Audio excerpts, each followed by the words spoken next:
Shalom, selamat hari Minggu. Puji Tuhan, kalau hari ini kita boleh kembali belajar kebenaran firman Tuhan. Saya yakin dan percaya kita sungguh-sungguh untuk mendengarkan firman Tuhan. Amin. Nah, sebagai ayat membuka, kita buka Alkitab kita Yosua pasal yang ke-24, ayat yang ke-14 sampai yang ke-15. Kita akan baca secara bergantian firman Tuhan ini, Bapak Ibu.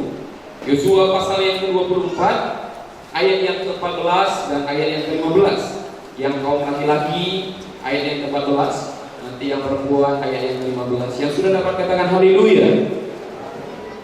Kita pertama yang kaum laki-laki, kita baca bersama-sama firman Tuhan. 3, 2, 1. Oleh sebab itu, takutlah akan Tuhan dan beribadahlah kepadanya dengan tulus, ikhlas dan setia. Jagalah Allah yang kepadanya nenek moyangmu telah beribadah di seberang sungai Efrat dan di Mesir, dan beribadahlah kepada Tuhan.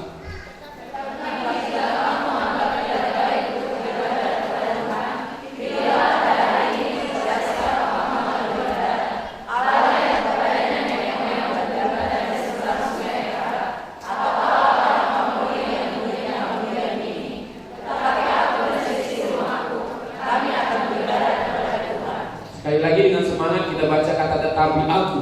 3, 2, 1. Tetapi aku dan seisi rumahku, kami akan beribadah kepada Tuhan. Coba salam kanan kirinya, katakan tetapi aku dan seisi rumahku, kami akan beribadah kepada Tuhan. Amin. Ya walaupun anak-anak muda di sini masih jomblo, gak apa-apa, percaya aja. Tapi aku dan seisi rumahku, kami akan beribadah kepada Tuhan. Haleluya. Seberapa banyak Bapak Ibu rindu di rumah tangganya masing-masing setiap pagi ada ibadah. Amin. Setiap pagi ada ibadah, sebelum tidur ada ibadah, walaupun nggak pakai korek-korek, gitu ya. Karena ada orang punya anggapan ibadah itu harus disertai dengan korek-korek. Jadi kalau satu hari 2 kali ibadah, 2 kali kantong korek-korek, bukan ya? Hari ini kita belajar tentang yang namanya ciri-ciri keluarga yang kuat. Supaya nanti kita bisa cek apakah keluargaku sudah kuat, ataukah keluargaku belum kuat, ataukah keluargaku malah berantakan. Nah, karena itu kita akan lihat bagaimana sebenarnya ciri-cirinya. Setiap kita punya ciri-ciri, punya ya. Pasti setiap pribadi kita itu ada ciri-cirinya. Kalau saya, ciri-ciri saya itu kulit saya hitam manis. Itu ciri-ciri utama saya. Kalau orang lihat siapa sih pendeta yang kirim kita itu hitam manis, itu pasti aku. Itu ciri-ciri gitu kan. Tapi kalau ganteng bilang jangan, hanya istri yang pernah aku ganteng maka dia mau sama aku. Tapi hitam manis memang aku yakin, walaupun orang tak yakin. Itu ciri-ciri. Bagaimana dengan keluarga yang kuat? Tidak bisa kita bilang keluargaku kuat, tapi tidak ada indikasinya, tidak ada ciri-cirinya yang membuktikan keluarga itu kuat. Nah, oleh karena itu, yang pertama, ciri-ciri yang keluarga yang kuat adalah keluarga yang mengasihi Tuhan. Sama-sama dengan saya kita katakan keluarga yang mengasihi Tuhan. Bagaimana yang dinamakan keluarga yang mengasihi Tuhan? Yosua pasal yang ke-24 ayat 14 sampai 15 itu adalah kebenaran firman Tuhan yang disampaikan Yosua kepada siapa? Kepada bangsa Israel. Dan ini disampaikannya ketika usianya sudah mulai lanjut. Karena sesudah Musa meninggal, yang melanjutkan kepemimpinan Israel yang membawa bangsa Israel keluar dari Mesir menuju tanah Kanaan siapa? Yosua. Itu makanya dikatakan Yosua generation. Ada generasi Yosua. Sesudah Yosua maka ada kitab Hakim-Hakim. Tapi tidak ada tokoh yang terlalu menonjol sekali. Walaupun ada beberapa hakim-hakim yang lain dalam kitab. Ada Gideon, ada Barak, ada yang lain sebagainya hakim-hakim. Tapi Yosua menyatakan dengan tepat kepada bangsa Israel tentang apa? Karena ketika bangsa Israel sudah masuk ke tanah Kanaan, mereka sudah pada posisi yang nyaman, sudah berlimpah dengan berkat. Bahkan hampir tidak ada lagi peperangan ketika Yosua sudah memimpinnya, ketika sudah masuk ke tanah Kanaan. Sebelum Yosua mengakhiri hidupnya, kalau saya bilang dia meninggal, dia memesankan yang penting bagi bangsa Israel. Pesan pentingnya apa? Pilihlah padamu hari ini, kau beribadah kepada siapa? Kepada Allah nenek moyangmu yang ada di seberang sungai Efrat, atau yang ada di Mesir, atau kepada siapa? Tapi dia katakan, tetapi aku Bapak Ibu saudara terkasih dalam Tuhan, sekiranya kita nanti usia kita sudah mulai usia, kira-kira apa yang mau kita pesankan bagi anak-anak kita? Bapak-bapak, shalom. Ibu-ibu, shalom. Apa yang mau dipesankan kepada anak-anak kita? Wasiat apa yang mau kita pesankan sebelum kita kembali kepada Bapak? Adakah kita bilang, anakku, pilihlah jalan hidupmu. Kau mau beribadah kemana? Terserah. Tapi aku dan seisi rumahku, bukankah dia itu anak? Tapi kadang anak ketika sudah menikah, dia sudah punya rumah tangga sendiri. Yosua memberikan pilihan, tapi juga memberikan penjelasan. Yosua tidak memaksa bangsa Israel beribadah kepada Tuhan, tapi dia bilang, tapi aku. Kenapa dia katakan aku? Karena contoh bagi bangsa Israel. Nanti kalau kita lihat, kalau nanti Bapak Ibu bisa baca di rumah kembali, lanjutkan ayat itu, mulai dari ayat 16. Yosua menjelaskan gimana beratnya ikut Tuhan, gimana sukarnya mengikuti Tuhan. Dia jelaskan resiko mengikuti Tuhan. Nah, oleh karena itu keluarga yang kuat, ciri yang pertama apa? Mengasihi Tuhan, Bapak Ibu. Nah, oleh karena itu kita belajar yang namanya menempatkan Tuhan sebagai apa? Dasar yang utama. Satu-satunya dasar. Harus dan sejak sekarang kita buat Tuhan nomor satu dalam hidup kita, bukan pelayanan. Tuhan nomor satu dalam hidup kita. Waktu bangun pagi, siapa yang mencari Tuhan? Saya percaya seluruh jemaat Tuhan di tempat ini tadi pagi semua saya teduh, amin. Haleluya. Atau ada yang rapel? Tahu rapel? Ah, udahlah hari ini ibadahnya. Sekalian aja nanti bersama-sama ya itu. Shalom. Yang tadi pagi saat teduh bersama dengan keluarga katakan haleluya. Nah, yang lainnya haleluya. Atau helikopter, itu semuanya. Pagi-pagi bangun, suami istri sebagai worship leadernya, suami main musik dan sharing firman Tuhan. Anak-anak sebagai jemaat. Amin. Saya sekarang kembali membudayakan untuk ibadah setiap hari dengan istri. Karena waktu kami dulu pacaran, kami udah ibadah bersama. Karena kami tinggal di rumah yang bersama walaupun nggak sama satu kamar. Ya karena belum boleh. Jadi kami dulu kontrak di rumah, ada pembina rohani kami. Dia di lantai 2, saya di lantai 1. Pagi-pagi kami satu di bersama. Dia bimbing pujian, aku sering di rumah Tuhan. Tapi nggak ada politiknya. Itu kami budayakan. Dan sekarang pun kami budayakan. Setiap jam 5 saya usahakan bangun walaupun karena setengah 6. Tapi sedapat-dapatnya saya berusaha bangun jam 5. Saya baca Alkitab dulu beberapa pasal, bahkan ada renungan di Alkitab kita, dan di warta terjemahan ada renungan. Bahkan Bapak Ibu yang mau renungan saat teduh, yang ingin punya bahannya bisa kami kirimkan linknya atau dalam bentuk PDF. Saya biasakan saya baca Alkitab dulu, sudah itu saya bangunkan istri. Baru kami doa bersama. Saya punya persekutuan pribadi dengan Tuhan dan ada persekutuan dalam rumah tangga. Ya walaupun putri kami Sophie belum kami ajak. Karena kalau kami bangunkan di setengah 6, setengah 7 juga bangunnya. Kalau cepat kali dia bangun, takutnya sampai sekolah diulanginya sisi tidurnya. Nah, itu bahaya. Tapi kalau malam, kami usahakan untuk doa bersama. Walaupun yang menjadi pendetanya di rumah Sophie, kami ditentukannya siapa yang nyanyi, siapa yang khotbah. Pokoknya dia ngatur semua, terserah Allah. Itu kami budayakan. Karena saya punya pendapat gini Bapak.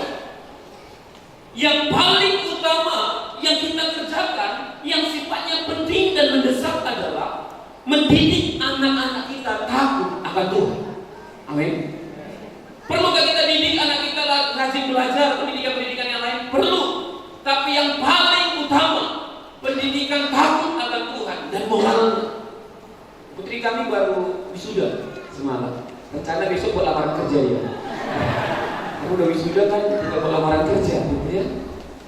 Iya, dia sekolah di TK Generasi Bintang, puji Tuhan, dididik dengan takut akan Tuhan, dengan pendidikan yang baik.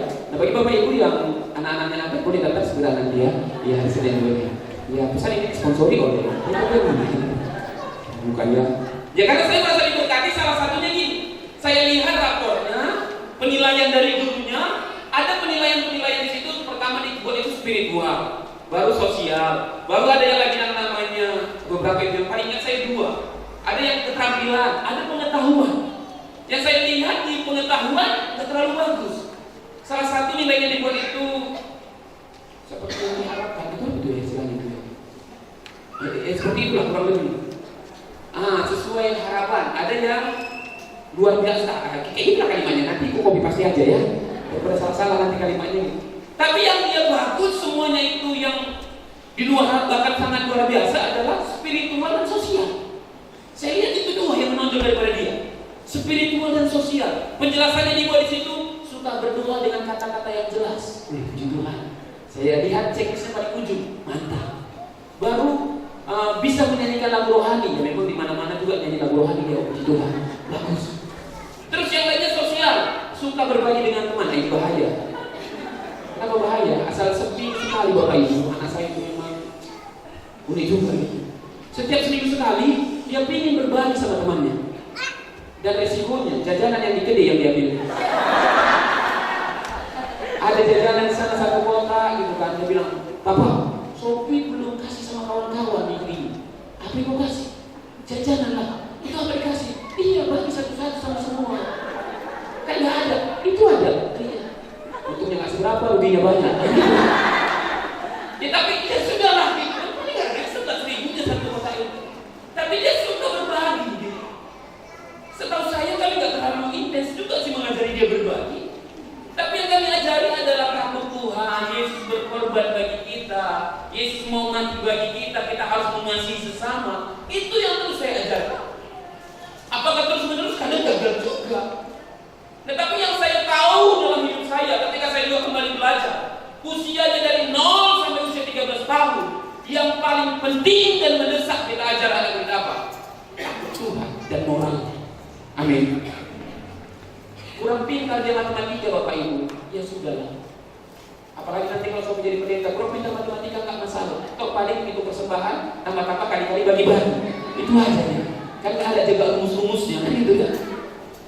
Tapi kalau sempat dia hanya minta kali-kali bagi-bagi, tapi dia tidak punya etika yang baik, tidak punya attitude yang baik, tidak punya moral yang baik, tidak takut akan Tuhan, mau jadi apa dosanya? Di bangsa kita ini kurang orang pintar. Orang cerdas kurang di bangsa kita. Yang kurang adalah orang yang takut akan Tuhan dan orang yang bermoral. Kalau dia bermoral, kalau dia adalah orang yang sosial, nggak mungkin dia mengambil yang bukan haknya. Kenapa ada orang yang bisa mengambil yang bukan haknya? Karena dia anti sosial.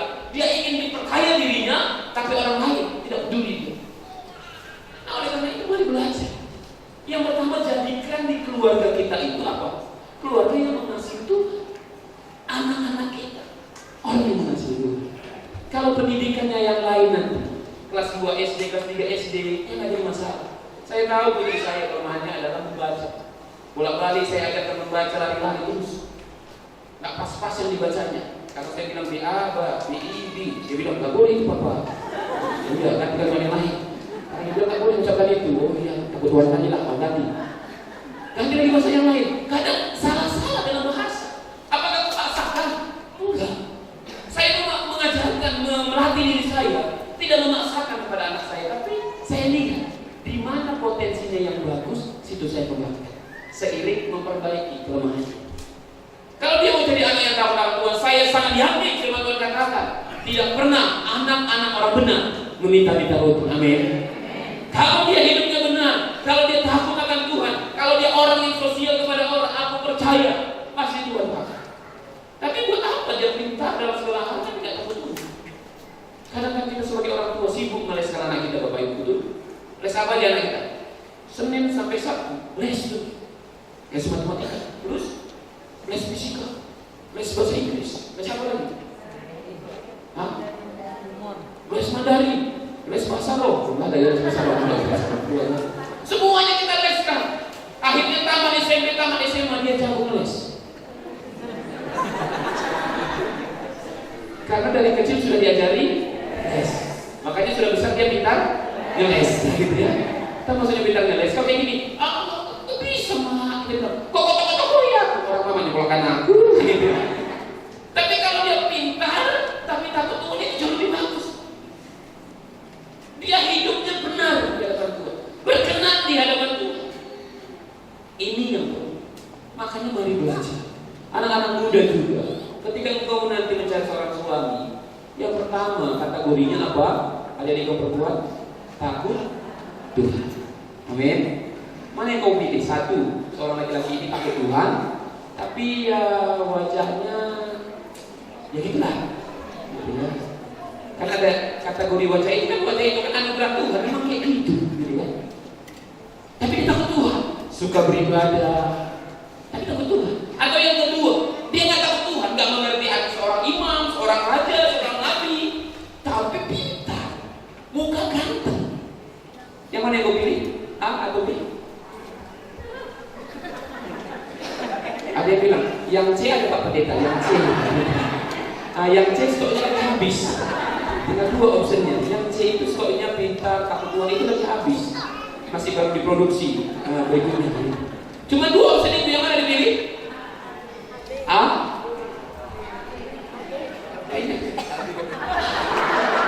Tapi kalau bilang kerinduan, tapi nanti kalau diajak pesta, itu suamimu. Kalau diajak pesta kayak mana? Itu istrimu. Tapi kalau yang dia ganteng tapi nggak takut Tuhan, memang kalau dibawa ke pesta sih ganteng kali suamimu. Ganteng juga. Tapi nggak takut Tuhan sampai di rumah, jadi kan mau samsak. Habis tahu habis.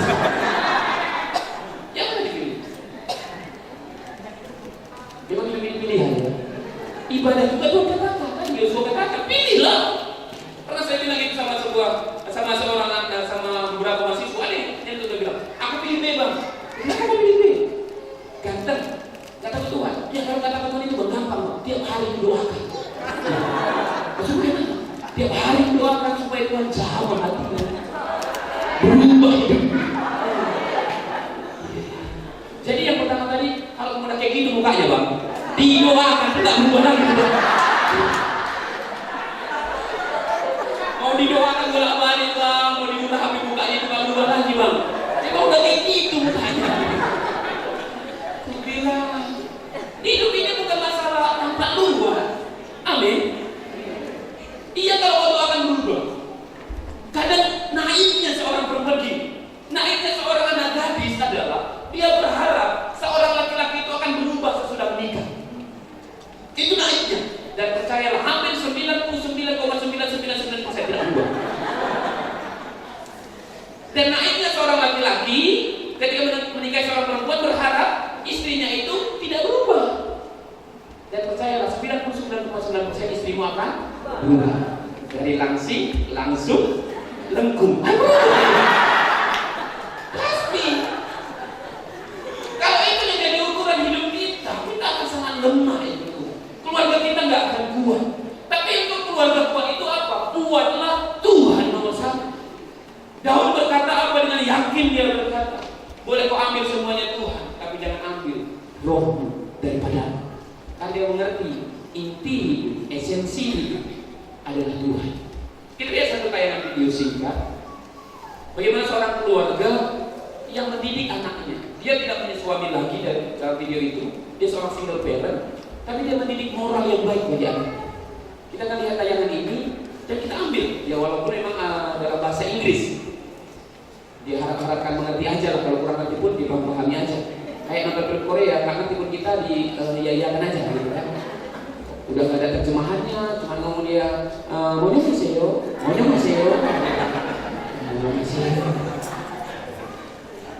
Oke, bisa ditampilkan? นี่คือเรื่องราวระหว่างฉันกับลูกและสับปะรด Joshua. Nah ini cerita tentang seorang ibu, anak dan ฉันไม่ได้เรียนหนังสือไม่รู้ว่าต้องพูดต้องสอนแบบไหน ibunya ini tidak punya ฉัน pendidikan. รู้แค่ว่าต้องทำให้ดู Dia tidak tahu cara ให้ mengajar เขา anak, เห็นเป็นตัวอย่าง tapi dia mengajari anaknya dengan pengalaman.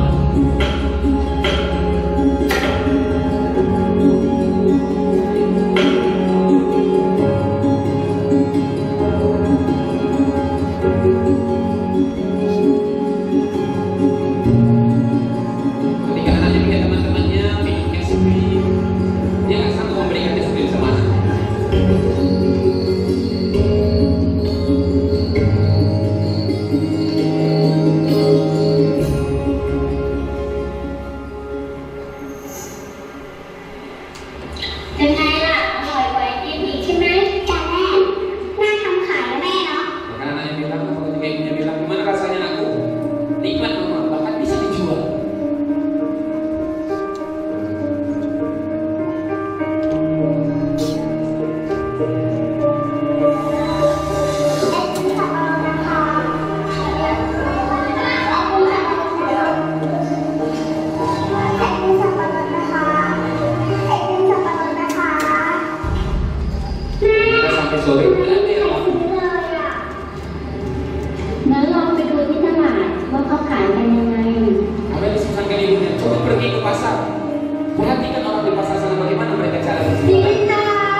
Anaknya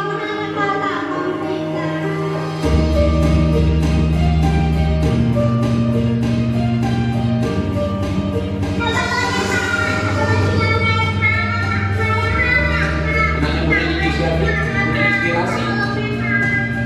Dia mau mengubah cara berjualan.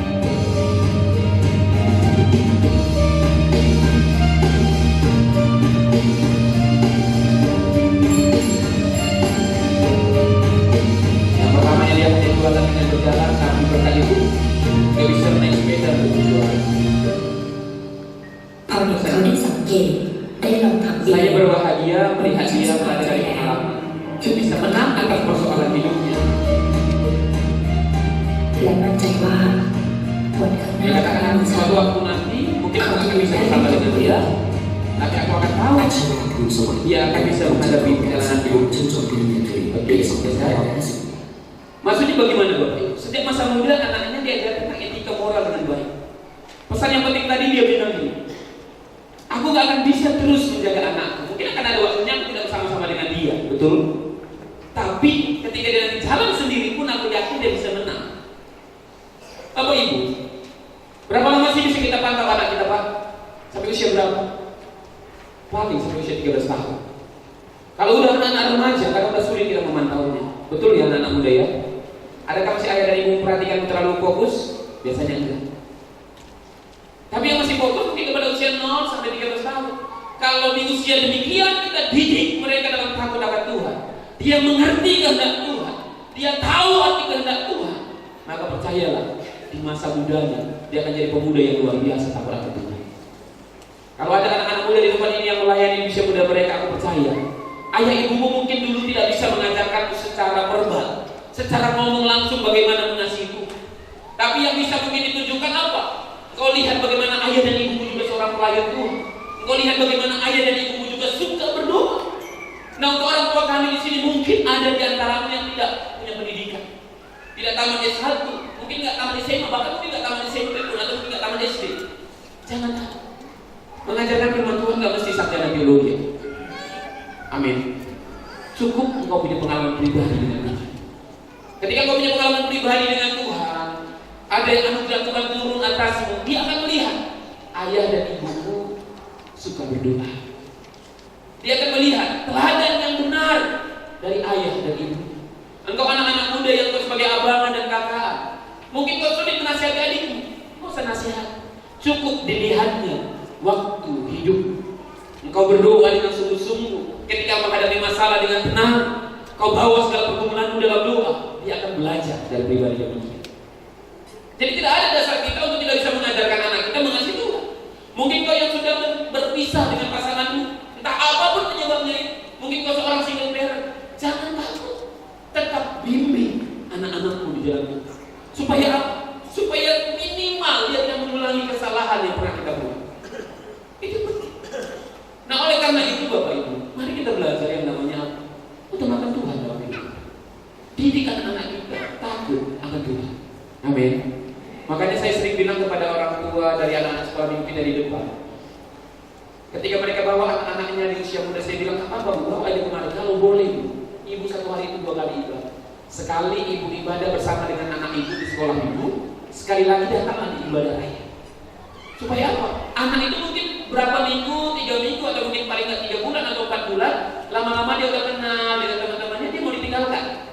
Tapi kalau belum, kenapa dia beribadah bersama dengan dia? Supaya di masa kecilnya dia mengerti takut akan Tuhan. Amin. Kadang kita nggak tahu ya kalau di sini ya. Kalau di kampung saya dulu banyak orang tua memarahi anaknya untuk mengajar ibadah. Bapak-bapak biasanya. Bapak-bapak dia bilang, kau ke gereja kau, cepat bangun itu gereja kau. Bapak ke gereja, bapak udah tamat, kau aja ke gereja. Bapak udah tamat, dia udah tamat ke gereja, nggak kerja lagi. Tapi anak disuruh ke gereja. Dipaksa-paksa anak ke gereja, tapi orang tua tidak ke gereja. Itu repot.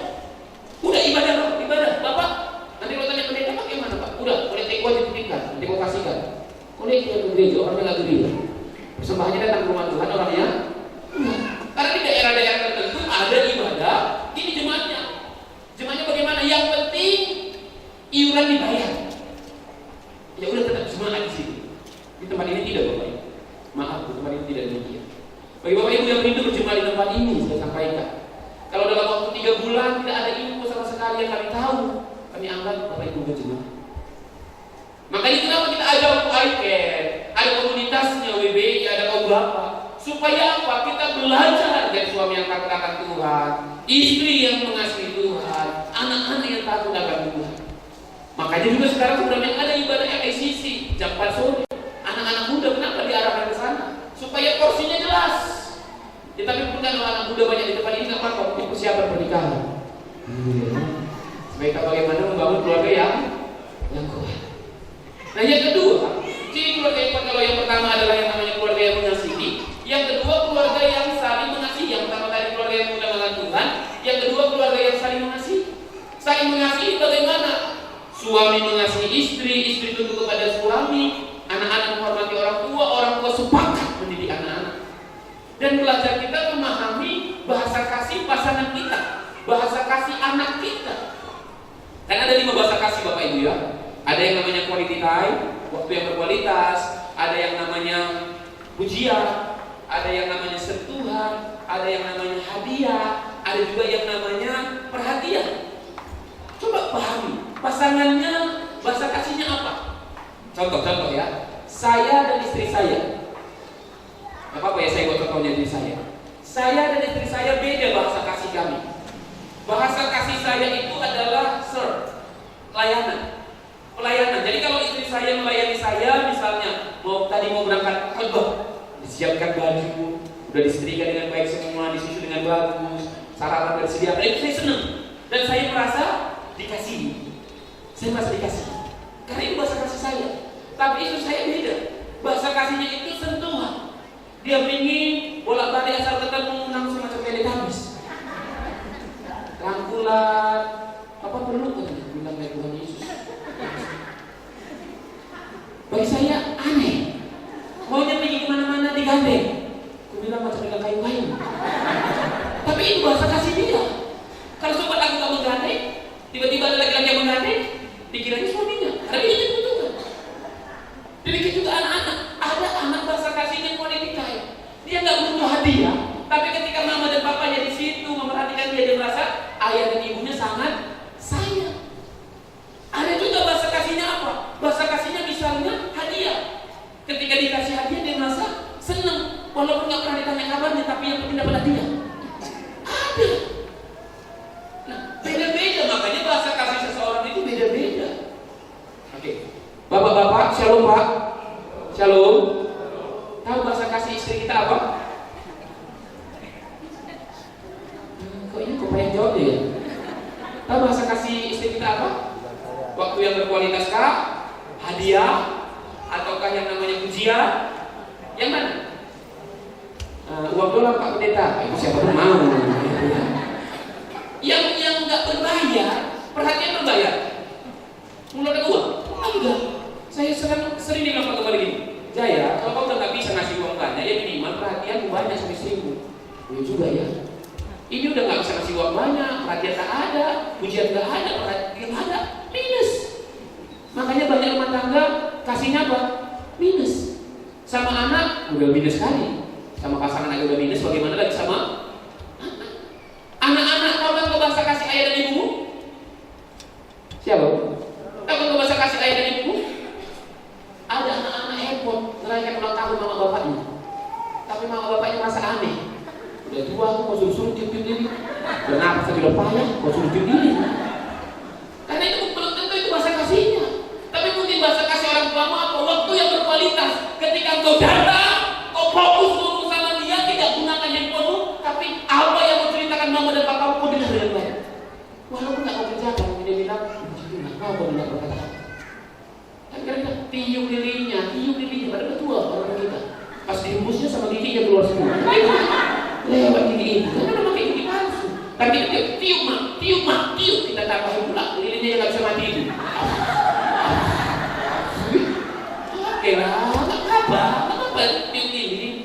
Ya betul perhatian boleh, tapi kita harus coba apa sih kebutuhan orang tua kita? Orang tua, yuk Pak, Ibu, Berapa anak kita? Misalnya ada 2, ada 3, ada 5, mungkin ada yang 10. Atau ada yang ada 10 anaknya, nggak apa-apa juga. Dari yang semuanya itu tahu kita bahasa kasih masing-masing? Ya Tuhan Yesus, saya kan ya. Tahu kita bahasa kasih anak kita? Tahu? Jangan gini, semuanya orang tua pintar ngasihkan main-mainan sama anak-anak, pintar belikan handphone sama anak-anak. Belikan handphone dari mulai dari apa? Baru lahir hadiahnya handphone. Baru lahir hadiahnya handphone. Langsung dibuat Instagramnya, YouTube-nya. Gitu. Tahu nggak kita bahasa kasih anak kita? Karena kita pintar memberikan mainan, tapi nggak punya waktu bermain dengan dia. Itu salah. Anak-anak muda, nggak mesti kau kasih uangmu sama ayah dan ibumu. Kalau saya kau kasih, kau minta balik ya. Mak, itu gajiku mak. 2 hari kemudian mak, habis duitku mak. Minta lagi lah. Lebih banyak lagi kau minta daripada yang kau kasih. Kan gitu dia biasanya kan. Tapi kita coba tahu kenali bahasa kasih kita. Yesus mengasihi kita dengan kasih yang kekal. Nah, mari belajar juga demikian. Suami, kenali bahasa kasih istri. Ternyata ketika dipuji, dia merasa sukacita. Oh, itu bahasa kasih. Kalau perlu buat, mama, yang mana bahasa kasihmu? Hadiah yang ini. Nanti dia bilang, yang ini papa. Nggak mesti papa berikan aku barang-barang yang besar-besar. Nggak mesti. Yang kecil-kecil aja. Apa? Emas, 1 gram, 2 gram, 3 gram. Yang kecil-kecil aja. Gitu kan?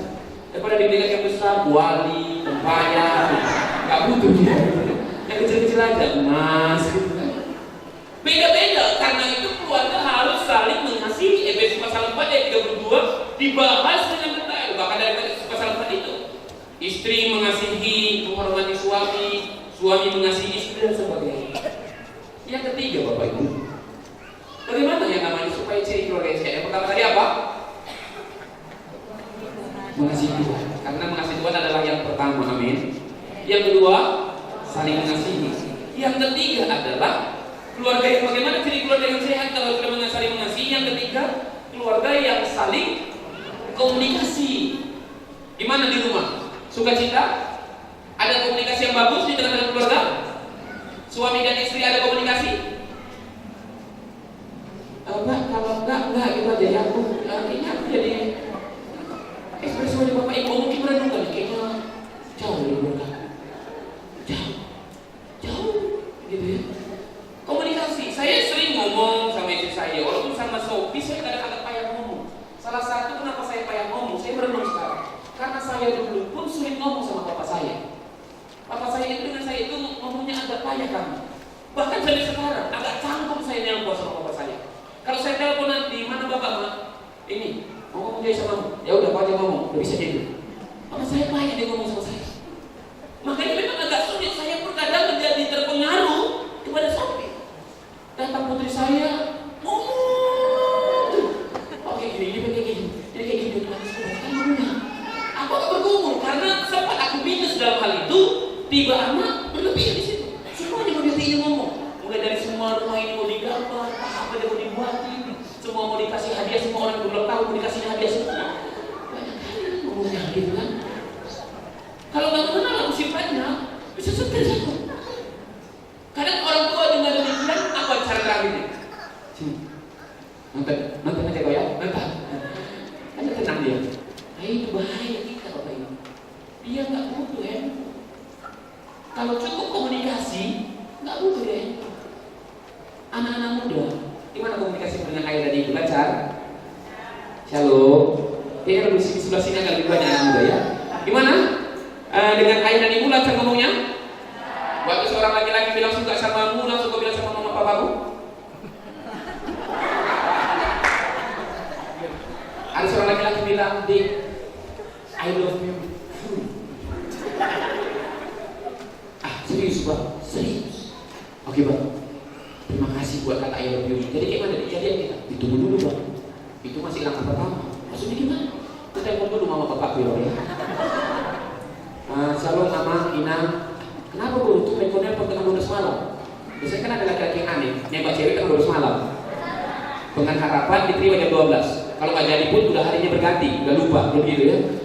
Nah, ada yang suka sama aku Kayak mana kira-kira itu? Bodoh, gini dulu. Kau siapkan dulu skripsi. baru nanti sudah lancar kau nulis skripsimu, baru bisa kau nulis surat undanganmu. Bisa kan demikian?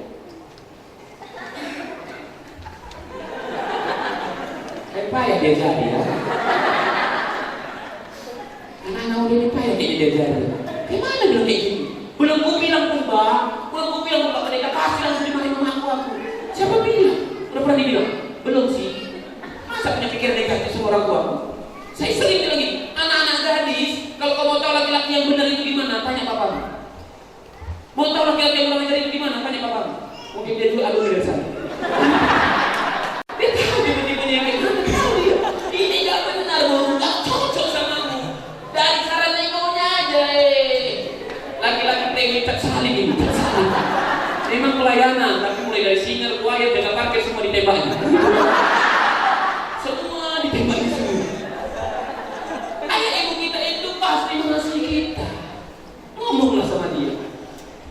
Bapak-bapak, ibu-ibu, kalau anak kita nelpon, minta pendapat kita tentang pacaran, kira-kira gimana responnya? Langsung kita bilang, kau berani ngomong kayak gitu? Berani ngomong kayak gitu? Pulang kau besok dia lagi. Kenapa anak kita banyak anak muda backstreet? You know backstreet? Backstreet itu back belakang, street itu jalan. Jadi dia pacaran di belakang-belakang jalan. Nggak diketahui ayah dan ibunya. Kenapa? Karena dia tahu kalau ngomong dimarahin, uang jajan tak ada, semuanya disusahin, semuanya. Dia bilang ya sudahlah. Kita bilang nggak boleh kayak gitu orang tua. Apakah kita setujui? Enggak, cuma kita kasih pandangan-pandangan, gambaran-gambaran supaya dapat. Kadang saya sedih juga banyak anak remaja kemudian ceritanya sama aku. Aku bilang udah cerita sama mama apa? Belum bang. Kenapa kau cerita sama aku? Aku lebih lagi sama abang. Salah kau. Aku berapa lama ketemu sama mama bapak aku yang melahirkan kau, yang ngasih makan kau uang jajan itu nggak pernah aku kasih. Tahu maksudnya? Kenapa? Karena tidak ada komunikasi yang bagus. Dia coba belajar kita komunikasi yang bagus. Ketika anak kita cerita, kita kasih pendapat. Nah, oke, kau boleh saling berkenalan dulu, saling tahu dulu. Nanti kalau udah wisuda, pas waktu foto wisuda itu, bolehlah kau kenalkan dia sama mama sama bapak. Betul mah? Iya. Tapi nanti kalau pas foto wisuda, dia boleh foto sama aku, tapi di ujung-ujung sana aja. Jangan pas di sampingmu di ujung. Kenapa, Mak? Mana tahu dia nggak jadi helaku, jadi tinggal dipotong fotonya itu. Daripada ada foto wisuda berdua samping-sampingan, ini di samping pacarmu di sini mama dan papa, tiba-tiba batal married, foto udah dipajang. Kau menikah dengan laki-laki yang lain, tiba-tiba suami itu nanya, Dek, ini foto siapa dek ya? Bang, ya itu dulu bang. Cinta pertama aku. Kira-kira gimana suamimu? Masa tersambung dapat barang second bang? Repot nanti. Udah bagus orang lain, padahal dia berdoa supaya dapat cinta yang pertama. Ternyata nggak cinta yang keberapa. Bahaya. Makanya belajar berkomunikasi. Amin. Suami istri komunikasi. Anak-anak dengarlah. Banyak orang tua udah keluh sama saya juga ngomong, Pak Pendeta kayak mana ya mengatasi anak-anak sekarang? Mengatasi apa? Kecanduan game semua. Siapa yang belikan handphonenya? Aku juga tuh masih belikan gitu. Kecanduan. Dan kenapa? Lebih parah kecanduan game daripada kecanduan narkoba. Kecanduan narkoba bisa direhabilitasi. Kecanduan game ada juga panti rehabilitasi kecanduan game. Belum ada. Bahaya. Makanya banyak anak muda epilepsi. Terus gitu semua. Bahaya. Belajar bangun komunikasi. Amin. Anak-anak muda yuk belajar ketika kau jumpa sama ayah dan ibumu, kumpul keluarga, ngomong benar. Tinggalkan handphonemu dulu. Siapapun yang perlu nelpon kau itu, biar aja. Nggak mungkin gara-gara nggak kau jawab WA atau SMS langsung bangkrut perusahaanmu, kerugian 1 miliar, kerugian 1 triliun, nggak mungkin itu. Jangan aja orang tua. Karena firman Tuhan katakan apa? Orang yang mendengarkan nasihat ayah dan ibunya diberikan apa? Umur panjang dan kesejahteraan. Amin. Yang keempat, Bapak Ibu, saya sudah pernah ngomong. Keluarga yang saling mengasihi sudah, saling berkomunikasi sudah. Yang berikutnya keluarga yang saling menghormati. Istri harus tunduk dan taat kepada suami. Amin, ibu-ibu. mau mengasihi hingga mengasihi suamimu kepadamu, hukumnya mutlak. Istri wajib tunduk dan taat kepada suami. Kalau nggak cocok kau rasa, laporkan sama komandannya. Siapa komandannya? Tuhan. Kan cintanya jelas. Tuhan, anggotanya siapa? Suami. Suami, anak-anak. Anak istri. Istri baru anak-anak dan semuanya. Kalau seorang yang namanya istri tunduk kepada suami, berarti suami akan tunduk kepada Tuhan. Kalau suami tidak menghormati istri, tidak mengasihi istri, cukup laporkan sama komandannya. Karena kepala daripada suami siapa? Yesus. Kepala dari istri, suami. Jadi kalau misalnya kepala daripada istri, suami tidak mengasihi, lapor sama komandannya. Siapa komandannya? Yesus. Saya mau bilang ini, tadi saya sampaikan Bapak. Ibu-ibu, dengar baik-baik. Semua repetanmu, nasihatmu tidak akan mengubah suamimu. Oke, sekali lagi. Semua repetanmu, nasihatmu tidak akan mengubah suamimu. Betul? Buktinya udah berapa lama kamu repet? Udah berubah suami? Belum. Karena akan bisa merubah suami repetan. Papa ini ya? Kok bisa lah? Kayak papa ada manusia. Kenapa lah ada? Jangan salah ngomong begitu. Karena hanya manusia yang kayak gitulah yang mau sama. Karena yang itu yang cocok. Semua amarah kita, seorang istri gak akan mengubah suami.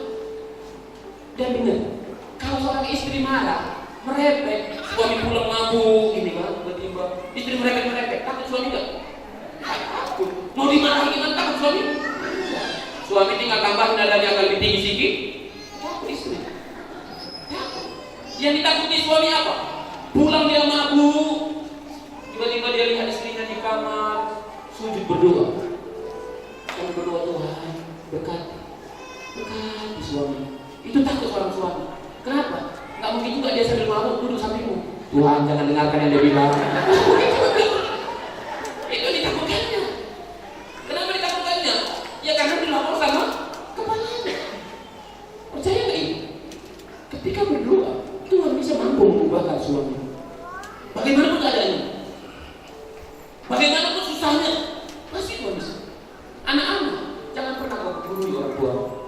Mama ini ya, mama ini nggak ngerti kali, nggak pintar mama ini.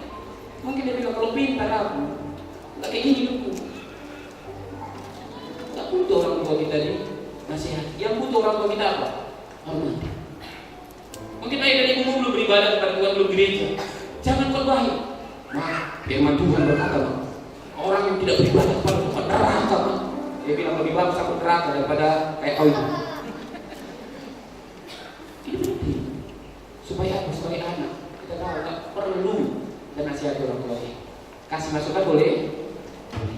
Dan bapak-bapak ini, kalau anak kita bandel, hidupnya nggak benar, kita bisa nggak menerima? Harus bisa. Kenapa? Kenapa kita bisa menerima mereka? Karena kita pun pernah mudanya. Kita pun pernah bandel. Kan ada seorang anak dimarah-marahi terus sama bapaknya. Kau bandel kali kau, jahat kali kau. Bolak-balik dimarahi anak. Anak ini sampai nangis, stres anaknya bolak-balik dimarahi. Satu kali anaknya dari mana idenya? Dijumpain ke opungnya. Tahu opungnya ini maksudnya siapa? Bapak dari bapaknya. Tanyanya, opung. Dulu waktu kecil, bapakku kayak mana hidupnya bu? Bapakku itu ya Tuhan. Nyusahin terus bapakku itu. Semua dijelekkan. Dia bilang, oh pantas lah. Iya kan? Ketika sekali lagi kemarin bapaknya, kau mana kali? Pak, kata opung pak. Apa luka? Itu dulu. Waktu muda. Kan aku masih muda pak. Kayak gini bapak, bukan berarti kita mentolerir kesalahan anak kita, tapi kita yang orang tua, kita kan pernah muda. Kita memahami bagaimana gejolak mereka, bagaimana pergumulan mereka, bagaimana yang sedang mereka hadapi. Mari ambil komitmen untuk saling menghormati. Yang ketiga, yang kelima, yang terakhir, dan biasa tayang video lagi, keluarga yang saling memegang komitmen. Peganglah komitmen bagi suami istri, pegang komitmen dalam pernikahan. Bagi kau yang sudah pernah berpisah, Tuhan mengampunimu dan jangan berbuat dosa lagi. Komitmen dasarnya bukan karena cinta. Anak-anak muda, ketika kau lagi membangun rumah tangga, bangun di atas dasar komitmen, bukan cinta. Kalau dasarnya cinta, dengar baik, Bisa naik, bisa turun, bisa surplus, bisa minus. Tapi komitmen, apa komitmen pernikahan? Bapak-bapak, ibu-ibu masih ingat komitmen pernikahan waktu belum menikah? Shalom. Masih ingat? Waktu kita berjanji pernikahan kita berkata bahwa ini ucapkan komitmen. Kita berkata, ku terima engkau sebagai istriku dan satu-satunya dalam hidup. Ku terima engkau baik suka maupun duka, miskin ataupun kaya, terus gemuk ataupun kurus. Hari itu pernah saya sampaikan kepada Bapak, bagaimana kita buat bertambah janji ini Pak, baik kurus maupun gemuk. Gak usah tambahin. Kenapa? Kita serius, yang baca nanti ketawa. Kan banyak juga kayak gitu. Waktu langsung diterima, langsung nggak diterima. Kok gemuk kali? Kok gemuk kali? Dia bilang, aku gemuk gak tahu. Komitmen itu diuji bukan waktu muda. Komitmen itu diuji, kesetiaan itu diuji waktu sukar. Waktu ada cobaan di situ diuji komitmen. Saya bilang sama anak-anak muda waktu saya khotbah di pemuda, saya bilang buktinya kau setia sama pacarmu adalah waktu kau pacaran sama dia, tiba-tiba ada laki-laki yang lebih ganteng, lebih baik, lebih yang namanya apa, lebih kaya, bilang suka samamu, tapi kau bilang enggak, aku masih pacaran sama dia, aku tetap komitmen sama dia, karena masih pacaran. Itu namanya setia. Tapi karena memang nggak ada yang suka samamu, nggak ada yang bilang cinta samamu, kau tetap pacaran sama dia, itu bukan namanya setia. Ya memang nggak ada yang mau, cuma dia yang mau. Itu nggak teruji komitmen. Komitmen itu teruji ketika ada cobaan, ketika istrimu misalnya sakit, ketika suamimu sakit, mungkin dia di PHK, kekurangan secara finansial, kau tetap setia. Itu baru setia. Saya bangga beberapa waktu ini yang saya lihat seperti kedua mantan presiden kita, betul ya? Pak siapa? B.J. Habibie dan SBY. Saya salut kepada mereka sebagai seorang pemimpin bangsa. Dalam arti apa? Setia kepada pasangannya. Bapak B.J. Habibie dia setia kepada Ibu Ani. Dengan dalam segala kelemahan Ibu Ani, dalam segala sakit penyakitnya, dia setia kepada ibunya. Demikian juga Bapak SBY sampai Ibu Ani meninggal, dia tetap damping. Oh, tadi Ibu Ani dia salah ya, aku nanti salah ya, Pastor Ina. Dia dampingin sampai akhir hayat. Saya berpikir Tuhan, gimana ya aku nanti? Bisakah aku terus mendampingi istri? Bisakah juga nanti istriku mendampingi?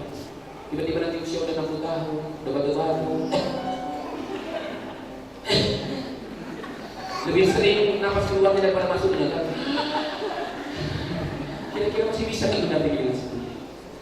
Saya terus merenung, karena nggak gampang. Kalau sekarang kan masih sehat, masih energik, masih semangat, kemana-mana pelayanan masih bareng, saya lomba dia masih bareng. Tapi nanti kalau ada satu yang sakit, itu diuji komitmen. Di saat yang terpuruk, itu diuji komitmen. Sering istriku bilang ini, Bapak, kesetiaanku hampir teruji loh. Kenapa bilang? Kan katanya seorang istri itu diuji ketika suaminya susah. Maksudnya gimana ya? Iya, kalau istri itu ketika suaminya susah dia tetap setia, itu istri yang setia. Papa belum diuji. Kenapa? Kita belum kaya. Kalau nanti kita kaya, kesetiaan belum diuji. Kenapa? Mana tahu gara-gara kita kaya, kau cari wanita yang baik. Tuhan Yesus. Tapi memang ini benar juga saya pikir. Ya kalau susah mau cari cewek lain, nggak laku lah. Tapi seorang istri dalam keadaan susah dia setia kepada pasangannya. Seorang suami dalam kelimpahan, tetap setia kepada istri yang bersama-sama menuju berjuang bersama denganmu. Kau hebat. Amin. Sering istilahnya dibilang apa anak-anak muda? Mulai dari sejak masa sukarnya kau tetap bersama, percaya luar biasa. Bisa kita dapat mengenalnya Bapak Ibu. Keluarga yang demikian sukses secara finansial sebenarnya, tapi istri curiga kepada suaminya, mungkin suaminya sudah selingkuh. Suami merasa tidak dihormati sebagai seorang suami. Anak-anak merasa tidak diperhatikan oleh ayah dan ibunya. Tapi ada seorang yang berinisiatif kecil saja bisa mengubah situasi rumah tangga ini. Padahal seorang supir. Bagaimana dengan kita? Kalau kau seorang suami, jangan tuntut istrimu, anak-anakmu berubah. Mulailah dari dirimu. Kau sebagai seorang istri, jangan tuntut pasangan untuk berubah. Mulailah dari dirimu. Anak-anakmu dari tempat ini, jangan paksakan ayah ibumu berubah. Mulailah dari dirimu. Maka Tuhan pakai hal-hal yang kecil yang kau lakukan Itu jadi perkara yang luar biasa yang kedua pakai amin. Karena rumah tangga itu, keluarga itu tanggung jawab kita bersama. Semua unsur-unsur dalam rumah tangga, suami, istri, anak harus bekerja sama untuk membentuk keluarga yang sukses. Mari kita sama-sama berdiri.